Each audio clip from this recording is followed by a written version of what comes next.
क्या हुआ जब रात 12 बजे एक मुस्लिम लड़की चुपचाप अयोध्या राम मंदिर के अंदर घुस गई और फिर जो चमत्कार हुआ उसे देखकर कट्टरपंथी भी सनातन धर्म के सामने झुकने पर मजबूर हो गए।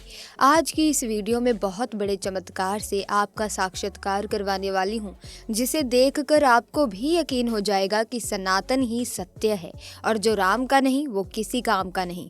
तो आगे बढ़ने से पहले अगर आप भी प्रभु श्री राम के भक्त हैं तो वीडियो को लाइक करके कमेंट बॉक्स में जय श्री राम जरूर लिखें। दोस्तों, आज जो भव्य राम मंदिर का निर्माण हुआ है उसे बनते हुए देखना हमारा सौभाग्य है, क्योंकि ऐसा समय ना तो कभी आया था और ना ही कभी आएगा। हम उन सभी कार सेवकों को विनम्र श्रद्धांजलि देते हैं जिन्होंने राम मंदिर निर्माण के लिए अपने प्राणों का बलिदान दे दिया। पुरातन काल से आज तक भगवान राम की पूरी कथा भारत और दुनिया भर में रह रहा हर भारतवंशी जानता है। अब अयोध्या में भव्य दिव्य राम मंदिर बन जाने के बाद तो राम कथा युगों युगों तक अजर अमर रहनी ही है, लेकिन ज्यादातर लोगों के मन मस्तिष्क में राम कथा का धार्मिक और आध्यात्मिक पक्ष ही ज्यादा रचा बसा है। दोस्तों, बड़ों की हर आज्ञा का पालन करना, निर्बल, असहाय और वंचित लोगों की मदद करना। जब 22 जनवरी 2024 को राम मंदिर की प्राण प्रतिष्ठा का समारोह होने वाला था तो देश भर में गजब का उत्साह था। देश के प्रधानमंत्री ने समस्त देशवासियों से विनती की थी कि आप 22 जनवरी को घर में ही रहें और दीपावली पर्व मनाएं, क्योंकि अयोध्या में प्रभु श्री राम आए हैं। और फिर 23 जनवरी 2024 से राम मंदिर के दरवाजे आम श्रद्धालुओं के लिए खुलने वाले थे। अब ऐसे में जो घटना मैं बताने वाली हूँ उसकी शुरुआत होती है रुबीना नाम की एक मुस्लिम महिला से, जो कि अयोध्या की ही रहने वाली थी। बचपन से ही रुबीना पढ़ने में बहुत होशियार थी। वो बड़े होकर एक पुलिस ऑफिसर बनना चाहती थी, लेकिन उसके घर वाले काफी छोटी सोच के थे। फिर भी अपने सपनों की खातिर अपने घर वालों से लड़कर उसने अपनी पढ़ाई पूरी करी और 22 वर्ष की उम्र में पुलिस कांस्टेबल के पद पर नियुक्त हुई। वो मुस्लिम समाज की सभी महिलाओं के लिए प्रेरणा स्रोत थी। 24 वर्ष की उम्र में रुबीना का निकाह हो गया, लेकिन उसकी पुलिस की नौकरी उसके पति को पसंद नहीं आई, क्योंकि वो ड्यूटी को बहुत अधिक वक्त दिया करती थी, जिस वजह से कुछ समय में उसने अपने पति को छोड़ दिया और अपनी 9 साल के बच्ची के साथ अयोध्या में ही अपने माता पिता के साथ रहने लगी और अपनी पुलिस की ड्यूटी कर्तव्य निष्ठा के साथ निभा रही थी।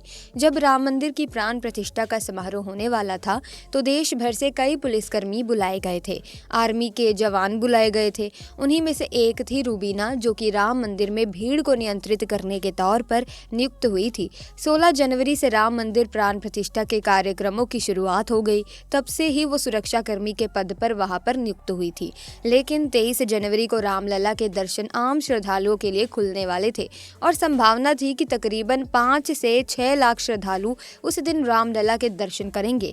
और ये सबसे बड़ी चुनौती थी सभी पुलिस कर्मियों के लिए, क्योंकि उन्हें भीड़ को नियंत्रित करना था और किसी प्रकार की छुट्टी भी वो नहीं ले सकते थे। 23 जनवरी 2024 के दिन रुबीना जब अपनी ड्यूटी के लिए सुबह घर से निकली तो उसकी 9 साल की बच्ची भी उसके साथ आने की जिद करने लगी। उस समय रुबीना के माता पिता की तबीयत भी थोड़ी खराब थी। उसने बच्ची को बहुत समझाया, लेकिन वो नहीं मानी।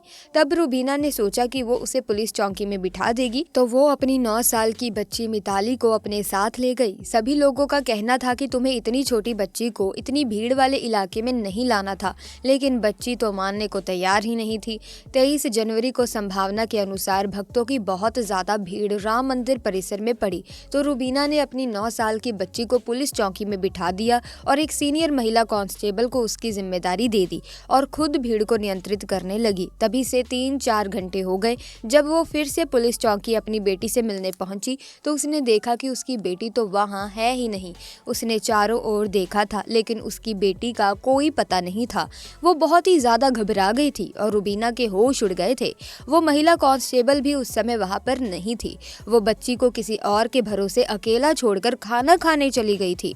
अब रुबीना के तो पसीने छूट गए थे, क्योंकि उसकी बच्ची केवल 9 साल की थी और उस समय अयोध्या में रामलला के दर्शन के लिए तकरीबन 5 से 6 लाख श्रद्धालु आए हुए थे। वो फूट फूट कर रोने लगी तो वहां पर एक मनीषा नाम की महिला कांस्टेबल ने उसे हिम्मत दी और कहा कि अयोध्या में प्रभु श्री राम आए हैं और अपने साथ अयोध्या का विकास लाए हैं।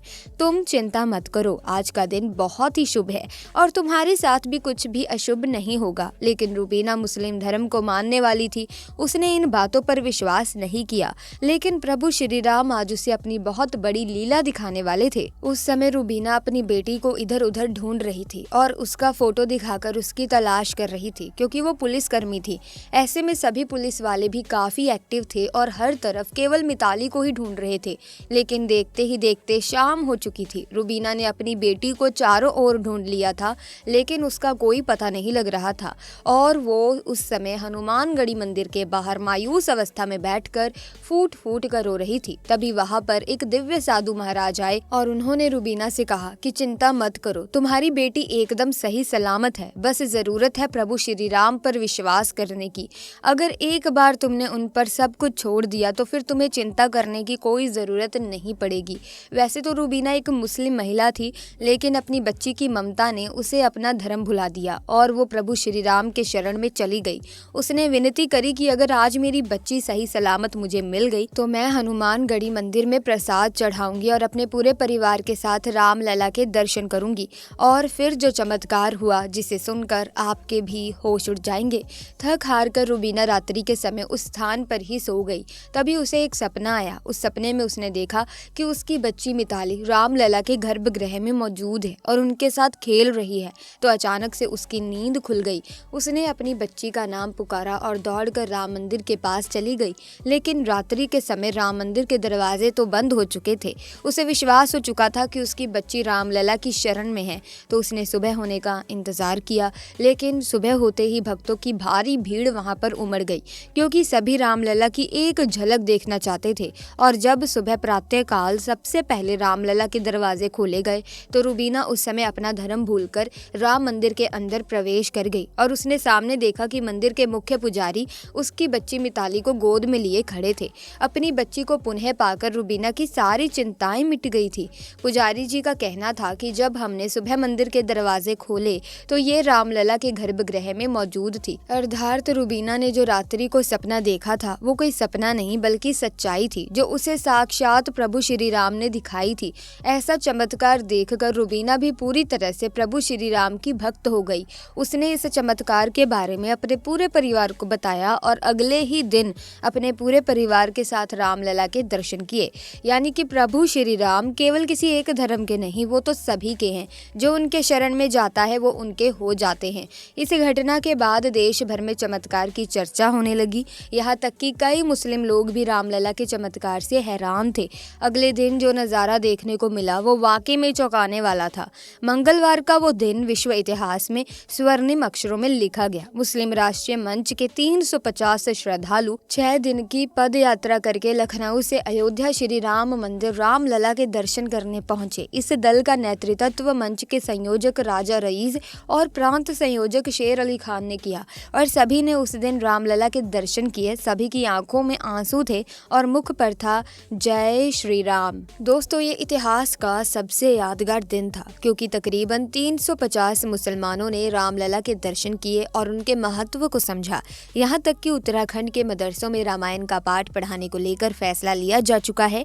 इसको लेकर उत्तराखंड वक्फ बोर्ड के अध्यक्ष शादाब शम्स ने कहा कि वक्फ बोर्ड के अंतर्गत पढ़ने वाले 117 मदरसों में हम बच्चों को संस्कृत पढ़ाएंगे, साथ में बच्चों को रामायण का पाठ भी पढ़ाएंगे, ताकि बच्चे अपनी संस्कृति से जुड़ सकें, उनको अपने इतिहास की जानकारी रहे। ये बच्चे भी संस्कृत के साथ साथ वेद पुराण और रामायण के बारे में भी जान सके। उनका कहना था कि हम बच्चों को प्रभु श्री राम की तरह बनाना चाहते हैं, ना कि औरंगजेब की तरह, क्योंकि जब हम रामायण को देखते हैं, सुनते हैं, तब हमें पता चलता है कि प्रभु श्री राम मर्यादा पुरुषोत्तम थे। उन्हें ना तो अपने पद का अहंकार था और ना ही अपने ज्ञान का। साथ ही अपना क्षत्रिय धर्म निभाते हुए सभी राक्षसों का नाश भी किया। इसी के साथ आज की वीडियो में बस इतना ही। उम्मीद करती हूँ कि ये वीडियो आपको बहुत अच्छी लगी होगी। अगर हाँ, तो इस वीडियो को लाइक करें, शेयर करें और इसी तरह की वीडियोस की अपडेट पाने के लिए आप हमारे चैनल को सब्सक्राइब करके बेल आइकन को प्रेस जरूर कर लें। आपका बहुत बहुत धन्यवाद।